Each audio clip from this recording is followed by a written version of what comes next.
প্ৰথম নিযুক্তি যেন অন্তিম হ'ল হৰ্ষবৰ্ধনৰ বাবে। পথতে যেন ৰৈ আছিল মৃত্যুদূত। সহকাৰী আৰক্ষী অধীক্ষকৰ পদত প্ৰথমবাৰৰ বাবে নিযুক্তি লাভ কৰিছিল হৰ্ষবৰ্ধনে। 4 সপ্তাহৰ প্ৰশিক্ষণ সমাপ্ত কৰি যোগদান কৰিবলৈ সাজু হৈছিল হৰ্ষবৰ্ধন।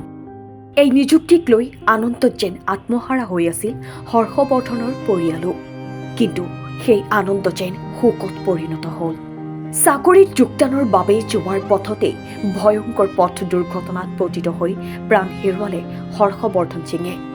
হৰ্ষবৰ্ধন আছিল কৰ্ণাটক কেডাৰৰ 2023 বেচৰ IPS বিষয়া।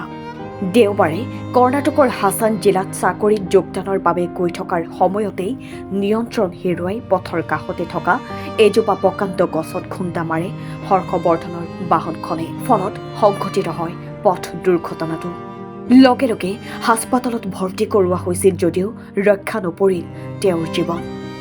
হৰ্ষবৰ্ধনৰ পৰিয়াল মূলতঃ বিহাৰৰ বাসিন্দা আছিল যদিও বৰ্তমান মধ্যপ্ৰদেশত থাকে পৰিয়ালটো। সহকাৰী আৰক্ষী অধীক্ষকৰ দায়িত্ব লোৱাৰ পূৰ্বেই শেষ হ'ল সকলো। মাত্ৰ 26 বছৰ বয়সতেই IPS বিষয়াগৰাকীৰ মৃত্যুৱে যেন মধ্যপ্ৰদেশ কৰ্ণাটকত গভীৰ শোকৰ ছাপ পেলাইছে। News desk report, nation any.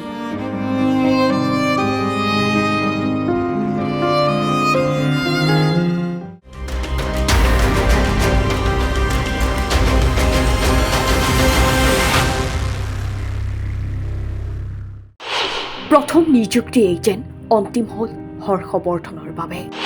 পথতে যেন ৰৈ আছিল মৃত্যুদূত। সহকাৰী আৰক্ষী অধীক্ষকৰ পদত প্ৰথমবাৰৰ বাবে নিযুক্তি লাভ কৰিছিল হৰ্ষবৰ্ধনে।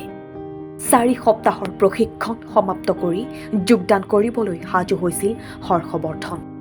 এই নিযুক্তিক লৈ আনন্দত যেন আত্মহাৰা হৈ আছিল হৰ্ষবৰ্ধনৰ পৰিয়ালো। কিন্তু সেই আনন্দ যেন শোকত পৰিণত হ'ল। চাকৰিত যোগদানৰ বাবে যোৱাৰ পথতে ভয়ংকৰ পথ দুৰ্ঘটনাত পতিত হৈ প্ৰাণ হেৰুৱালে হৰ্ষবৰ্ধন সিঙে। হৰ্ষবৰ্ধন আছিল কৰ্ণাটক কেডাৰৰ 2023 বেচৰ IPS বিষয়া। দেওবাৰে কৰ্ণাটকৰ হাছান জিলাত চাকৰিত যোগদানৰ বাবে গৈ থকাৰ সময়তেই নিয়ন্ত্ৰণ হেৰুৱাই পথৰ কাষতে থকা এজোপা প্ৰকাণ্ড গছত খুন্দা মাৰে হৰ্ষবৰ্ধনৰ বাহনখনে। ফলত সংঘটিত হয় পথ দুৰ্ঘটনাটো। লগে লগে হাস্পতালত ভৰ্তি কৰোৱা হৈছিল যদিও ৰক্ষা নপৰিল তেওঁৰ জীৱন।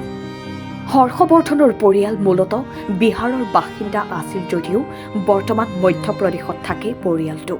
সহকাৰী আৰক্ষী অধীক্ষকৰ দায়িত্ব লোৱাৰ পূৰ্বেই শেষ হ'ল সকলো।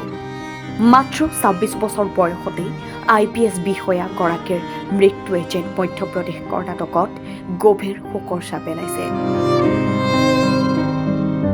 News desk report, nation any.